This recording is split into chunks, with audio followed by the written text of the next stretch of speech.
오늘은 나를 향한 주님의 마음이라는 제목으로 함께 말씀을 나눠보려고 합니다. 예수님께서 산 위에 오르셔서 제자들을 가르치신, 하나님 나라의 복음을 가르치신 일을 기록한 것이 산상수훈입니다. 마태복음 5장에서부터 7장까지는 예수님의 이 산상수훈을 기록하고 있습니다.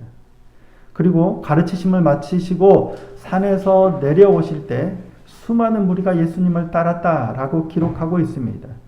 수많은 무리가 예수님을 따르니까 예수님이 그들을 다 고치시고 귀신을 쫓아내시고, 그러자 수많은 무리가 이제는 예수님을 애워싸려고 합니다. 그러니까 예수님을 애워싸려고 하는 것을 보시고 제자들에게 명하셔서 건너편으로 가게 하십니다. 건너편으로 가기를 명하십니다. 그러자 제자들이 배를 타고 갈릴리 바다 건너편 가다라 지방으로 갑니다. 근데 그곳에서 귀신 들린 자 둘을 만납니다. 오늘 본문에는 귀신 들린 자 둘이 무덤 사이에서 나와서 이 예수님을 만나는데, 그들은 몹시 사나워서 아무도 그 길로 지나갈 수 없을 지경이었다라고 합니다. 동일한 사건을 기록한 것으로 보이는 이 평행 본문인 누가복음에서는 예수님이 그 귀신 들린 자에게 이름이 뭔지를 물어봅니다. 그러자 군대라고 대답해요. 이유가 뭐예요? 많은 귀신이 들어가 있었기 때문입니다. 이 귀신 들린 자들에게 들어간 귀신이 어마어마하게 많았던 것 같아요. 그래서 군대라 합니다. 근데 마태복음에서는 가다라 지방으로 기록하고 있는데 누가복음에서는 거라사인의 땅이라고 기록을 하고 있습니다. 근데 얼마나 이 귀신들이 강력했냐면, 사람들이 쇠사슬과 고랑으로 이렇게 메워서 지키지만 그걸 끊어버려요. 그래서 광야로 나갔다라고 합니다. 오늘 본문에서는 사람들이 거기로 함부로 마음대로 지나가지도 못할, 얼마나 흉폭했으면 사람들이 지나가지 못할 정도였다고 합니다. 자, 누가복음 8장 30절을 보시면 예수께서 내 이름이 무엇이냐 물으시죠. 이르되 군대라 하니 이는 많은 귀신이 들렸습니다. 귀신들은 예수님께서 하나님의 아들이라는 사실을 바로 알아봅니다. 제자들은 이가 누군가 하고 막 놀랍게 여기는데, 귀신들은 한눈에 예수님이 하나님의 아들이심을 알아봅니다. 자, 오늘 본문 29절입니다. 이에 그들이 소리질러 이르되 하나님의 아들이여 우리가 당신과 무슨 상관이 있나이까? 때가 이르기 전에 우리를 괴롭게 하려고 여기 오셨나이까? 하더니, 그리고 마침 보니까 멀리 돼지떼가 있는 거예요. 그래서 군대 귀신이 예수님께 부탁을 하죠. 만일 우리를 쫓아내시려면 돼지떼에 들어가게 해달라고 간구합니다. 예수님께서 허락하시죠. 그러자 이 군대 귀신이 돼지떼 2,000마리나 되는 돼지떼에게 들어가서 막 내리달아서, 비탈을 내리달아서 바다에 빠져서 다 몰사하고 맙니다. 이 모든 일을 겪은 돼지치던 자들이 마을로 들어가죠. 그래서 일어난 일을 다 고합니다. 자, 온 시내 사람들이 나와서 뭐예요? 귀신 들렸던 자가 멀쩡히 옷을 입고 예수님 앞에 앉아 있는 것도 보고, 어떤 일이 도대체 어떻게 된 일인지도 다 듣고 나서 이 사람들이 예수님께 무엇을 간구해요? 이 지방에서 떠나시기를 간구합니다. 여러분 같으면 예수님이 이처럼 놀라운 일을 행하셨어요. 그 소식을 듣고 막 달려와서 예수님 앞에 간다면 뭘 간구하시겠습니까? 제발 우리와 함께 해달라고. 제발 우리의 병도 고쳐주고 우리의 주인이 되셔서 우리를 다스려 달라고 하시겠죠. 근데 이 사람들은 믿음이 없어서 제발 이 지방에서 떠나시기를 간구합니다. 이게 오늘 본문의 내용입니다. 그러면 가다라 지방의 사람들, 거라사인의 지방의 사람들은 왜 이처럼 놀라운 일을 겪었음에도 불구하고 우리 마을에서 제발 떠나달라고 예수님께 간구했을까요? 이유가 뭐예요? 예수님이 행하신 일을 몰라서였나요? 그들도 분명히 예수님께서 얼마나 놀라운 일을 행하셨는지를 봤어요.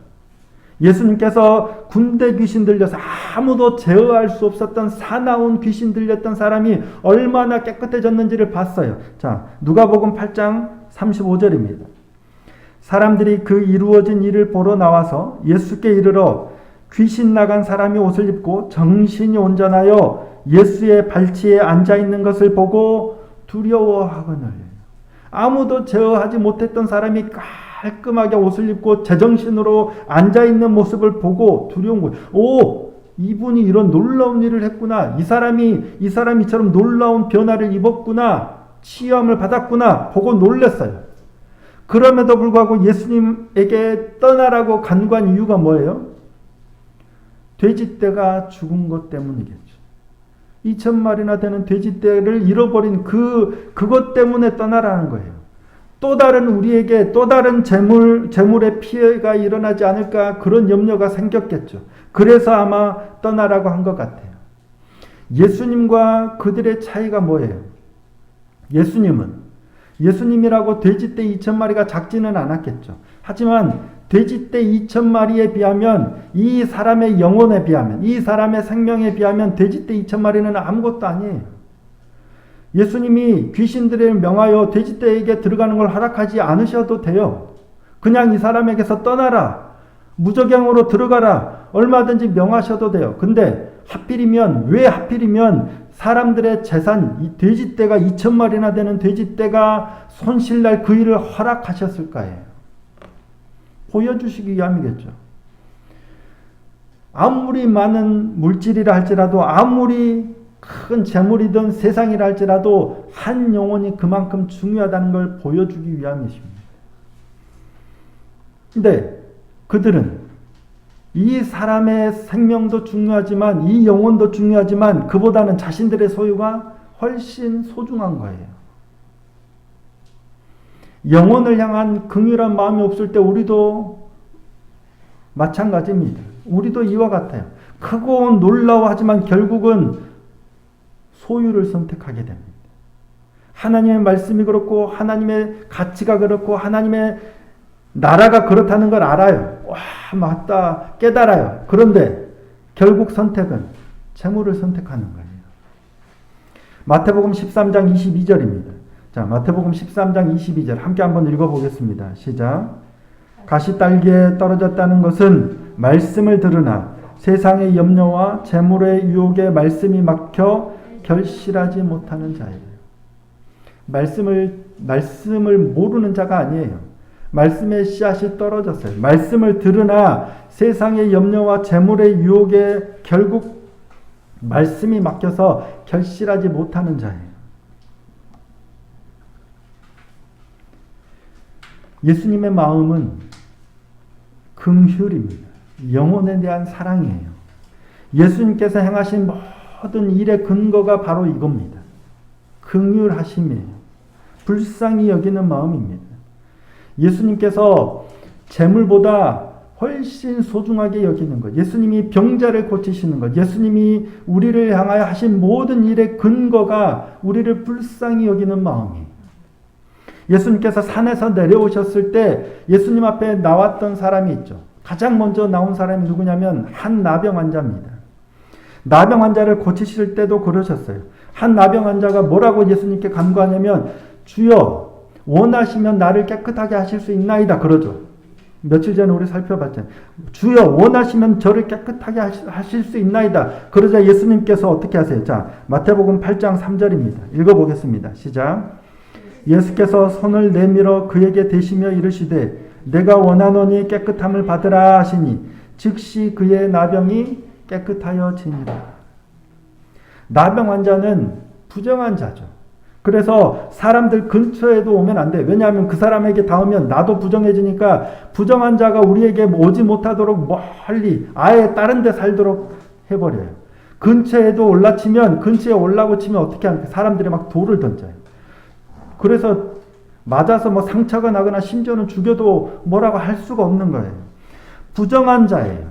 그런데도 불구하고 예수님께서는 그에게 손을 내밀어 대시며 그를 고치셨어요.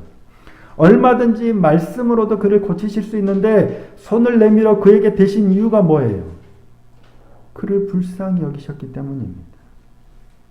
사람들은 아무도 나를 가까이 오지도 못하도록 그만큼 버림받고 소외받은 그 사람이 마음에 얼마나 상처가 있겠습니까? 그런 그를 향하여 손을 댈 때 그가 느꼈을 그 위로. 그래서 예수님은 그에게 손을 대시는 거예요. 그를 향한 예수님의 마음이 뭐라고요? 불쌍히 여기는 마음, 긍휼함이에요. 지금 마태복음 지금 8장 3절을 함께 읽었는데 그를 향한 예수님의 마음을 마가는 그대로 기록해놔요. 자, 마가복음 1장 41절입니다. 함께 한번 읽어보겠습니다. 시작. 예수께서 불쌍히 여기사 손을 내밀어 그에게 대시며 이르시되 내가 원하노니 깨끗함을 받으라 하시니. 손을 내밀어 대신 이유가 이거예요. 불쌍히 여기시는 거예요. 그를 향한 예수님의 마음이세요. 자, 마가복음 6장 34절도 한번 읽어보겠습니다. 시작. 예수께서 나오사 큰 무리를 보시고 그 목자 없는 양 같음으로 인하여 불쌍히 여기사 이에 여러 가지로 가르치시더라. 여러 가지로 하나님 나라를 가르치시고 복음을 가르치시고 그들이 어떻게 살아야 되는지를 가르치신 이유가 뭐예요? 불쌍히 여기시는 거예요. 아, 목자 없는 양과 같이요. 이 사람들을 어떻게 해야 될지를 모르는 거예요. 불쌍히 여기사 가르치시는 거예요. 잘 아시다시피 보리떡 5개와 물고기 2마리로 5,000명을 먹이신 사건이 오병이에요. 보리떡 7개와 물고기 2마리로 4,000명을 먹이신 사건이 칠병이어 사건이에요. 이처럼 예수님께서 작은 보리떡 몇 개와 물고기 2마리로 수천 명을 먹이신 이유가 뭐예요? 이유가 뭘까요? 계속 제가 지금 뭘 얘기해요? 불쌍히 여기사예요. 이처럼 놀라운 이적을 행하신 이유가 뭐냐면 그들을 불쌍히 여기사예요. 자, 마태복음 15장 32절입니다. 예수께서 제자들을 불러 이르시되 내가 무리를 불쌍히 여기노라. 그들이 나와 함께 있은지 이미 사흘임에 먹을 것이 없도다. 길에서 기진할까 하여 굶겨 보내지 못하겠노라. 그래서 행하신 이적이 바로 오병이어의 이적이고 칠병이어의 이적입니다. 그들을 불쌍히 여기시는 거예요. 내가 이처럼 작은 걸로 너희 수천 명을 먹일 수 있는 능력이 있다 보여주려고 하신 게 아니에요. 그들을 불쌍히 여기셔서 그들을 긍휼히 여기는 마음으로 그때 주님이 행하시는 일들이 다 이 일들입니다. 나인성 과부의 죽은 아들을 살리실 때는 어떠셨어요? 누가복음 7장 13절 14절입니다. 주께서 과부를 보시고 어떻게 여기셨어요? 불쌍히 여기사 울지 말라 하시고 가까이 가서 그 관에 손을 대시니 맨 자들이 서는지라. 예수께서 이르시되 청년아 내가 내게 말하노니 일어나라. 관에다 손을 대는 것도 부정한 거예요. 그럼에도 불구하고 손을 대시고 죽은 아들을 살리신 이유가 뭐예요? 불쌍히 여기시는 거예요. 이처럼 나사로를 살릴 때도 그렇고요. 예수님이 하시는 모든 사역의 근간을 이루는 것은 우리를 향한 긍휼하심, 우리를 불쌍히 여기시는 거예요. 그냥 배고프구나, 배불러라, 잘되라 이게 아니에요. 불쌍히 여기사 직접 우리에게 오셔서 직접 우리와 함께 걸음을 걸으시는 거예요. 우리에게 손을 대셔서 위로하시고. 우리를 향한 주님의 마음은 항상 이거예요. 왜? 하나님 아버지의 마음이 그렇기 때문입니다. 하나님이 우리의 죄를 구원하시기 위하여 독생자 예수 그리스도를 이 땅에 보내셨어요. 왜?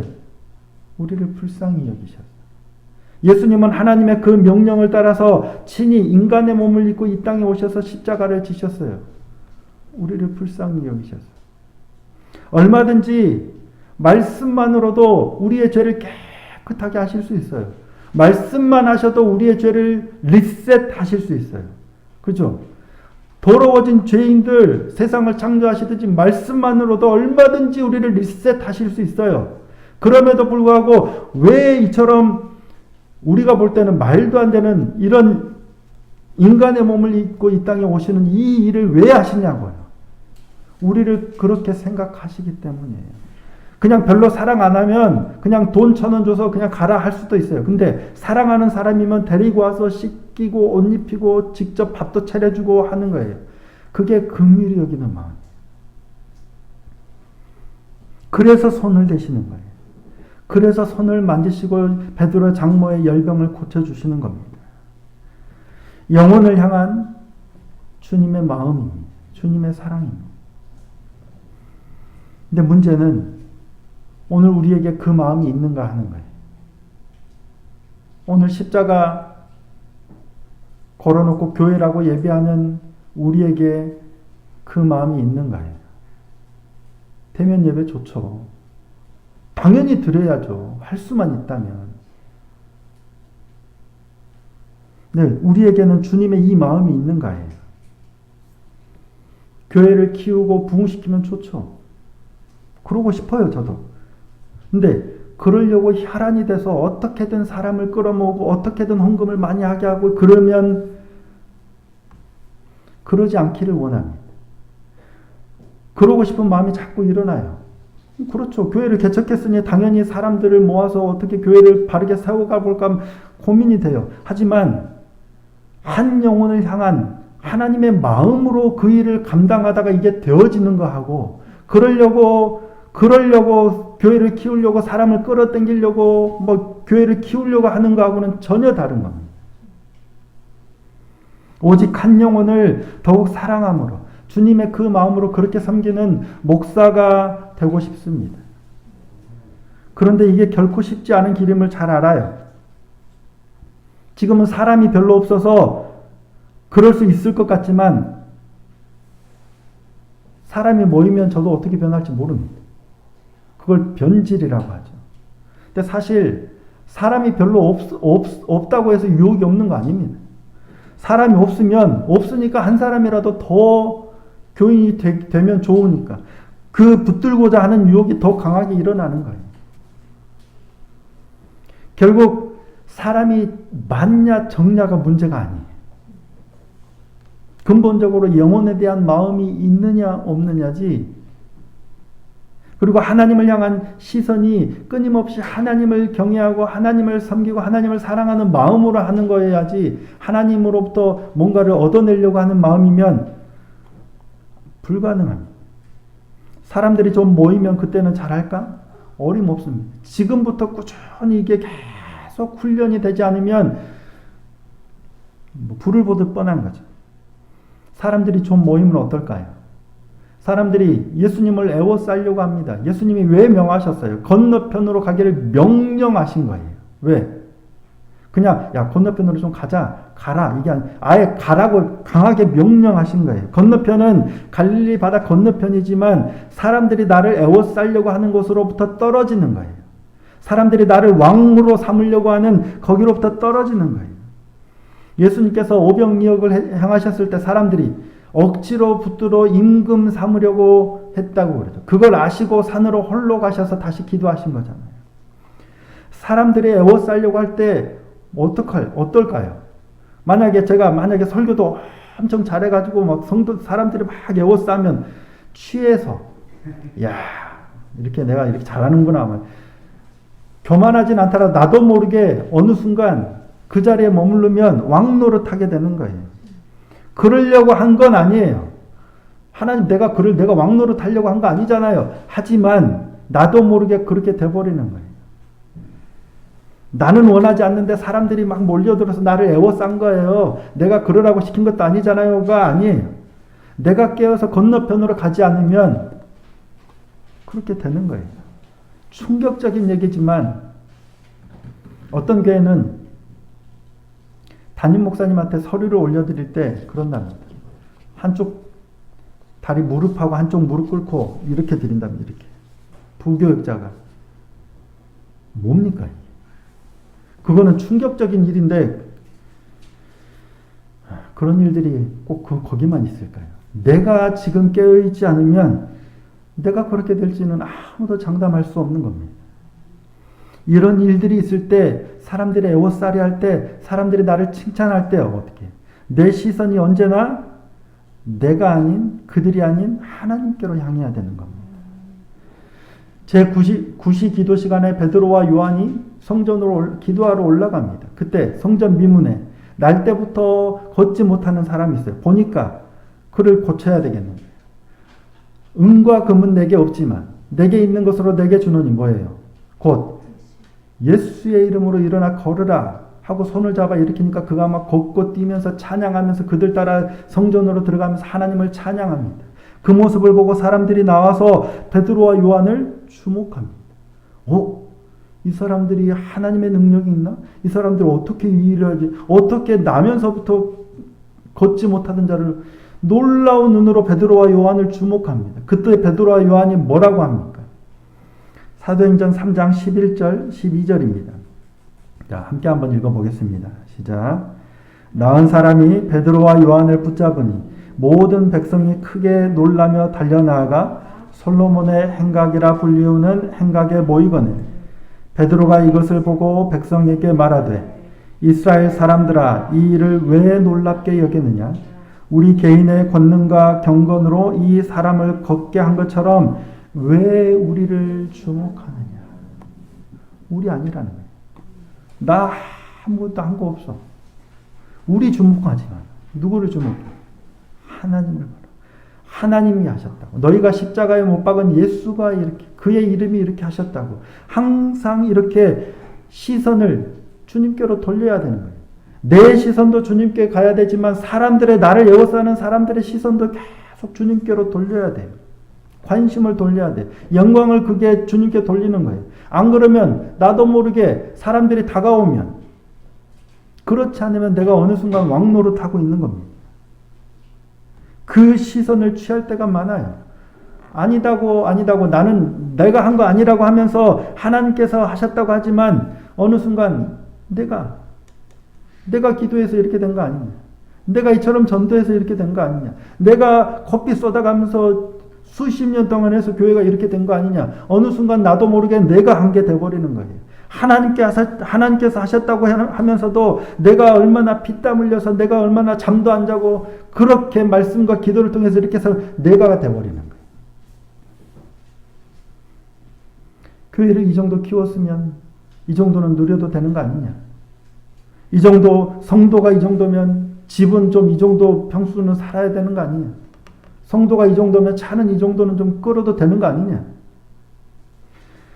이게 바로 예수님을 이 지방에서 떠나시라고 간구하는 거예요. 예수님의 말씀대로 그대로 살면 이대로 못하니까요. 이거 못 누리니까. 왠지 예수님이 계시면 이것들을 그대로 다 누릴 수 없을 것 같으니까 주님 좀 떠나세요. 말로는 떠나시라고 안 하는 거지만 그게 바로 그거랑 뭐가 다릅니까? 영혼을 향한 주님의 마음을 알지 못하면, 영혼을 향한 주님의 그 마음이 내게 없다면 나도 이와 같은 모습이 될 수밖에 없습니다. 주님과 함께 이 길을 갈 수가 없는 거예요. 주님이 원하시는 건 돼지떼가 아니라, 재물이 아니라 이 영혼을 살리는, 사람을 낚는 어부, 이걸 원하는데 자꾸 우리는 그물을 붙들고 돼지떼를 붙들고 집이, 차가, 직장이, 가난한 사람을 왜 도와야 합니까? 그가 게을러서 그런 거잖아요. 가난은 나라님도 못 구한다는데 조금 좀 열심히 좀 하고 제대로 좀 하지. 나도 힘든데 굳이 다른 사람 도와야 하는가? 도와야 합니다. 그렇게 생각하는 사람은 주님과 상관이 없는 사람이에요. 주님이 나와 같은 더러운 죄인을 위해서 친히 인간의 몸을 입고 이 땅에 오신 걸 기억하고 알고 있다면 그렇게 해야 되는 거예요. 주님이 뭐가 아쉬워서 지극히 높은 보좌를 버리시고 이렇게 오셨어요. 그게 주님의 마음이거든요. 그 마음을 안다면 우리도 저 사람이 나한테 해준 게 뭐가 있어요? 없어요. 내가 피땀 흘려 본 걸 왜 저 사람하고 나눠요? 주님의 사랑을 아니까요. 그도 주님이 사랑하는 자니까요. 나도 주님의 사랑하셔서 구원하셨듯이. 이게 주님의 사랑을 아는 사람이 가야 할 길입니다. 아깝죠? 내가 애써 본 거를 왜 아깝죠? 안 아까운 사람이 어디 있습니까? 하지만 그 보좌를 버리신 주님의 사랑, 불쌍히 여기는 그 마음을 내가 조금이라도 안다면, 불쌍히 여기서 주님의 그 마음으로 매일 우리에게 주어진 삶의 길을 걸어갈 수 있기를 소원합니다. 뭔가 대단한 일을 하는 게 아니고요. 그것이 은혜임을 입은 우리가 걸어가야 할 길임을 기억함으로 한 걸음 한 걸음 오늘도 감사하며 묵묵히 그 길을 걸어가는 겁니다.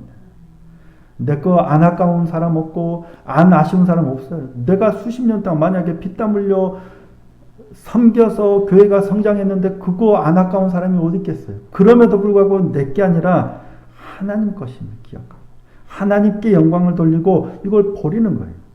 주님을 떠나라 할 게 아니라 주님을 주인으로 모시는 거예요. 그게 우리에게 요구되는 그리스도인의 삶이라고 믿습니다. 저와 여러분이 더욱더 말씀 안에서 아깝지만 사람도 땡겨다가 앉히고 싶지만 또 뭐 이렇게 바라는 거 있지만 그게 옳은 게 아니라 주님이 우리의 주인 되심으로 모든 것들을 넘어서서 한 영혼을 바라는 그 마음으로 불쌍히 여기는 마음으로 사랑하는 마음으로 주님을 섬기듯이 이 땅을 섬기고 주님을 섬기듯이 교회를 섬기는 믿음의 사람이 되기를 소원합니다. 우리를 향한 주님의 마음은 긍휼하심입니다. 그 긍휼하심을 입은 저와 여러분이 동일하게 그 긍휼함으로 세상을 바라보고 세상을 살리는 생명을 살리는 놀라운 축복의 통로가 되기를 소원하고 축복합니다. 그를 통해서